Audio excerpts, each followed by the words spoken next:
평안히 잘 지내시죠? 오늘도 하나님의 말씀으로 시작하도록 하겠습니다. 오늘 우리에게 주시는 말씀은 창세기 37장 18절부터 마지막 38절 말씀까지 36절 말씀까지 함께 나누도록 하겠습니다. 말씀을 보도록 하죠. 요셉이 그들에게 가까이 오기 전에 그들이 요셉을 멀리서 보고 죽이기를 꾀하여 서로 이르되 꿈꾸는 자가 오는도다. 자, 그를 죽여 한 구덩이에 던지고 우리가 말하기를 악한 짐승이 그를 잡아먹었다 하자. 그의 꿈이 어떻게 되는지를 우리가 볼 것이니라 하는지라. 르우벤이 듣고 요셉을 그의 손에서 구원하려 하여 이르되 우리가 그의 생명은 해치지 말자. 르우벤이 또 그들에게 이르되 피를 흘리지 말라. 그를 광야 그 구덩이에 던지고 손을 그에게 대지 말라 하니 이는 그가 요셉을 그들의 손에서 구출하여 그의 아버지에게로 돌려보내려 함이었더라.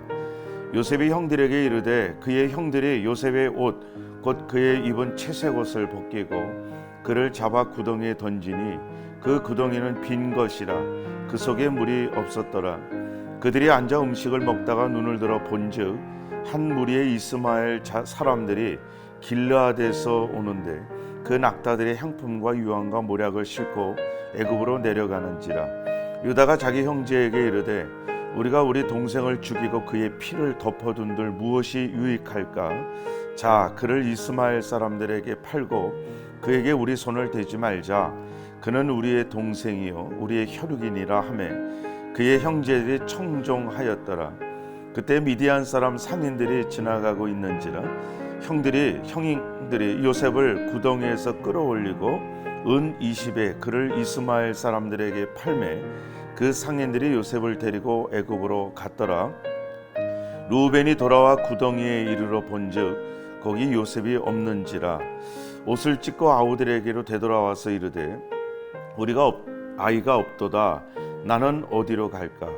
그들이 요셉의 옷을 가져다가 숫 염소를 죽여 그 옷을 피에 적시고 그의 채색 옷을 보내어 그의 아버지에게로 가지고 가서 이르기를 우리가 이것을 발견하였으니 아버지 아들의 옷인가 보소서 하매 아버지가 그것을 알아보고 이르되 내 아들의 옷이라 악한 짐승이 그를 잡아먹었도다.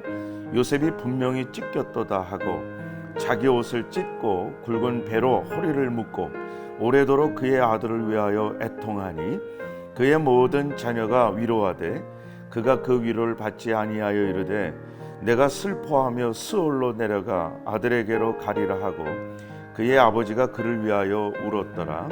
그 미디안 사람들은 그를 애굽에서 바로의 친위대장 보디발에게 팔았더라. 아멘. 오늘 이 말씀은 우리가 참 익숙하게 잘 아는 말씀이기도 하고요. 그리고 우리가 설교 시간에 말씀을 통해서 많이 들었던 본문 말씀이기도 합니다. 사실은 이 본문에는 하나님의 말씀이라는 단어는 나오지 않습니다. 그러나 우리가 이 말씀을 전체적으로 볼 때에 우리 하나님의 역사하심이 그 모든 밑바닥에 깔려서 흘러가고 있는 것을 우리가 눈치를 챌 수가 있겠습니다. 사실 오늘 이 말씀의 시작은 이 요셉이라고 하는 야곱의 아들이 형들에게 먹을 것을 갖다 주기 위해서 왔다가 당한 봉변을 기록하고 있죠. 사실은 헤브론 골짜기에 있었던 야곱이 그 다른 아들들이 양을 치면서 많이 돌아다닐 때에 그것이 궁금을 했죠. 그래서 이 요셉에게 이릅니다. 너희 형들에게 가서 형들의 상황을 나에게 와서 이야기를 좀 해줘라. 지금 너희 형들이 세겜에 가 있다는 전가를 받았다. 그러니까 이 요셉이 아버지 알겠습니다라고 순종을 하죠. 참 사실은 여러분 그냥 가겠다라고 하는 것으로 우리가 이해될 수 있는 것이 아니라 헤브론 그 골짜기에서 세겜까지의 거리가 약 한 100km 정도 떨어져 있는 거리입니다. 결코 또 가볍게 갈 수 있는 거리가 아니에요. 자, 뭐 지금처럼 교통이 발달됐다라고 한다면 100km도 마음 잡고 가면 되죠. 그러나 그때 당시에 교통수단이라고 하는 것은 대부분 걸어가는 길이었죠. 보통 거리가 아닙니다. 그래서 세겜에 가서 그 형들이 있다라고 하는 이야기를 듣고 세겜에 갔더니 없는 거예요. 그러니 이 요셉이 얼마나 힘들었겠습니까? 또 이 형들을 찾아서 여기저기 찾아다녔는데 누군가 그러는 거예요. 도단에 갔다. 세겜에서 도단까지는 또 30km 정도 떨어져 있습니다. 여러분 생각해 보세요. 100km를 왔어요. 참 힘든 여정이죠.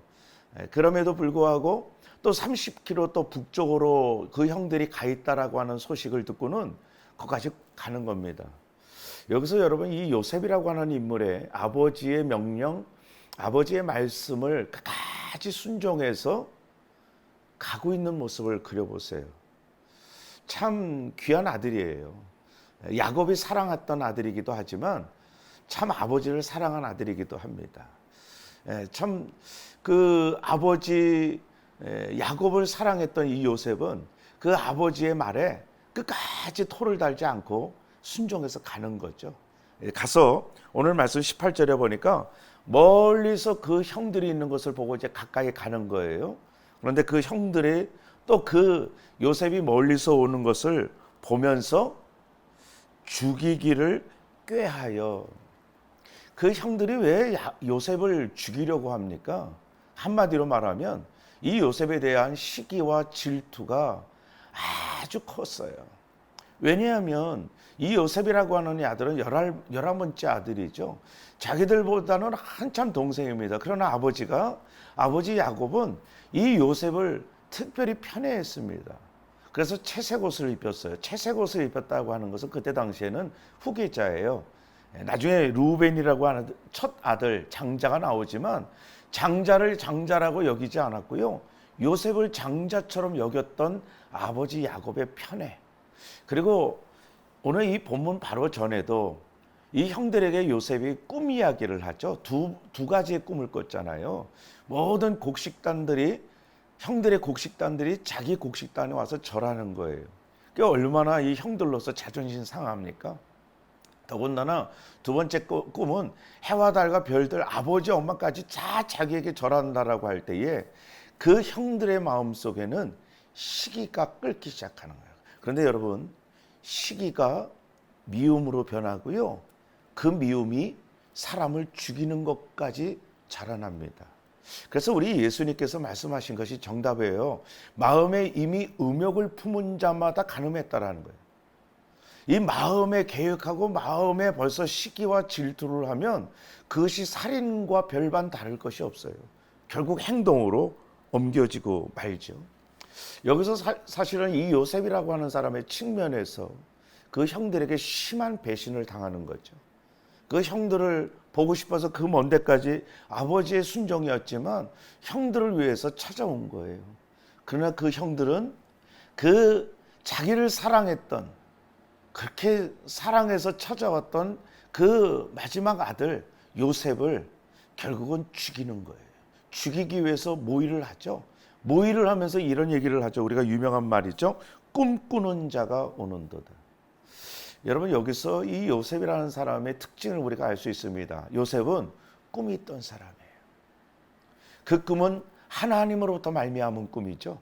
하나님께서 자기에게 그런 꿈을 주셨다라고 하는 것을 평상시에도 놓치지 않았어요.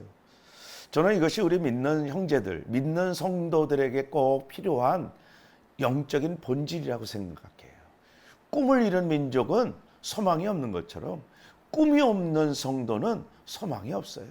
그래서 우리 교회 핵심 가치 중에 하나가 있잖아요. 핵심 가치가 있잖아요. 우리의 소원은, 우리의 꿈은 하나님의 영광이에요. 여러분 이 꿈을 절대로 놓치지 마세요. 하나님 앞에 가시는 그날까지 이 하나님께 영광을 돌리겠다라고 하는 이 꿈은 어쩌면 우리의 생명과도 같은 것입니다. 바로 요셉이 그랬던 사람이에요. 그러나 그 꿈 때문에 결국은 형들에게 배신당하죠. 여러분은 이것을 어떻게 생각하세요? 하나님께서 주신 꿈을 정말 요셉이라고 하는 사람은 간직했어요. 그리고 그 꿈을 품고 날마다 살았어요. 기회 있을 때마다 형들에게 자랑하고 이야기도 했습니다. 그러나 그 꿈이, 하나님이 주신 꿈이 형들에게 배신을 당하고 죽임을 당하는 이유가 됐죠. 여러분, 우리 믿는 성도들에게 꿈이라는 것이 그렇게 중요하다고 했는데 그 꿈이 세상 사람들에게는 어떻게 비춰질까요? 미움이 됩니다. 그래서 우리 믿는 성도들이 이 꿈 때문에 피해를 보고 박해를 받고 하는 일들이 그렇게 많은 거예요. 우리가 세상 사람들로부터 배신을 당하고 그리고 피해를 당할 때 우리가 종종 그런 생각을 합니다. 하나님께서 나에게 꿈을 주셨는데 어떻게 나에게 이럴 수 있어? 하나님 어디 있습니까? 세상 사람들이 나를 배신했는데 하나님마저도 저를 배신할 겁니까? 그런 생각들을 참 많이 합니다.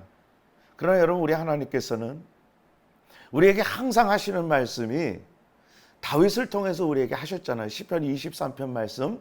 우리가 그 사막의 음침한 골짜기를 다닐지라도 해를 두려워하지 않을 이유가 있잖아요. 우리에게는 하나님이라고 하는 그 꿈을 이루어 주시는 절대자가 있어요. 그것 때문에 비록 배신을 당하고 그것 때문에 미움을 당할 수 있어요. 저도 목회하면서 참 그런 일 때문에 며칠 동안 입을 뒤집어 쓰고 참 많은 어려움이 있고 낙심이 될 때도 있습니다. 그러나 그러한 것들을 이길 수 있는 힘은 한 가지밖에 없습니다. 그럼에도 불구하고 우리 하나님은 살아계시다는 거예요. 여러분, 하나님이 살아계심을 믿는 자는 그 인간의 배신이라든지 낙심을 통해서도 결코 하나님을 놓치지 않아요. 창세기 39장 말씀해 보시면 여러분, 요셉이 그 애굽의 보디발의 집에 팔려갔을 때에도 성경이 뭐라고 말합니까? 여호와 하나님께서 요셉과 함께 하심으로 형통했다. 여러분, 노예로 팔려갔다는 것이 중요한 게 아닙니다. 하나님이 노예로 팔려갔지만 그런 요셉에게 하나님이 함께 해주셨다고 하는 것이 그게 더 키예요. 핵심이에요. 우리가 지금 겪는 어려움은 때로는 우리 하나님이 나와 함께 하심을 체험할 수 있는 계기가 됩니다. 우리가 로마서 8장 28절 말씀에 합력하여 선을 이루어 주시는 우리 하나님께서 모든 내 상황을 합력해서 결국은 선을 이루어 가시는 하나님인 것을 믿으라고 말씀하세요. 사실 여러분, 애굽에 팔려갔죠? 요셉이 애굽에 팔려갔어요. 이 팔려간 이면에는 하나님의 약속이 있었기 때문에 팔려가는 과정이었어요. 하나님이 아브라함에게 이미 말씀하셨어요. 이 애굽에 너희 자손들이 갔다가 거기서 나올 것이라고 하는 거. 하나님은 하나님의 약속을 이 요셉이라고 하는 인물을 통해서 이루어가는 과정이에요. 그 과정 속에서 때로는 배신을 당할 수 있고요. 힘들고 어렵고요. 좌절스러울 수 있어요. 그러나 로마서 8장 28절 우리에게 하나님께서 모든 것이 합력하여 선을 이루느니라. 여러분, 우리에게는 그 믿음을 놓치면 헛것이 돼요. 우리의 모든 전 인생에 하나님께서 밑바닥을 이루어 주시고 우리를 이끌고 가시는 하나님의 은혜가 반드시 있다.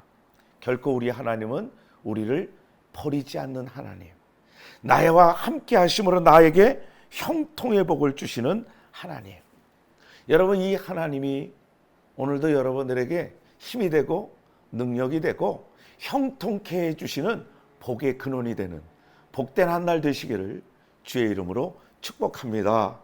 아멘. 우리 한번 기도하십시다. 살아계신 하나님, 감사합니다. 하나님의 은혜 가운데 오늘 이 요셉이라고 하는 인물을 통하여 다시 한번 하나님의 약속, 언약, 꿈을 붙들게 해주시니 감사를 드립니다. 살아가는 과정 속에서 때로는 사람으로부터 오는 배신이 있을 수도 있고 어려움과 고통과 좌절이 있을 수 있지만 오히려 그럴 때 하나님의 이끄심이 더 크게 작용하고 역사하는 것을 믿습니다. 하나님, 우리의 인생을 통틀어서 합력하여 선을 이루어 주시는 우리 하나님의 놀라운 능력과 섭리를 우리의 믿음을 통하여 꼭 체험하고 깨닫는 복이 있게 하여 주옵소서.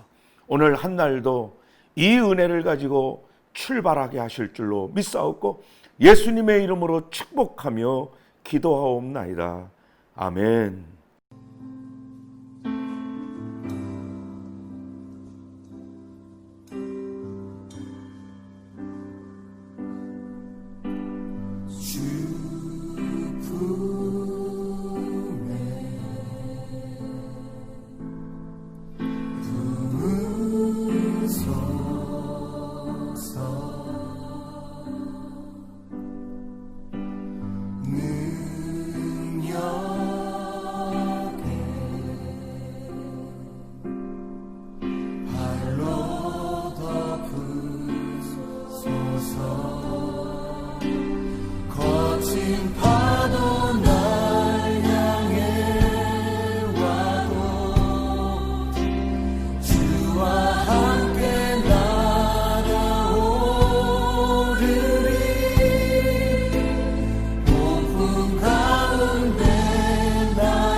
running according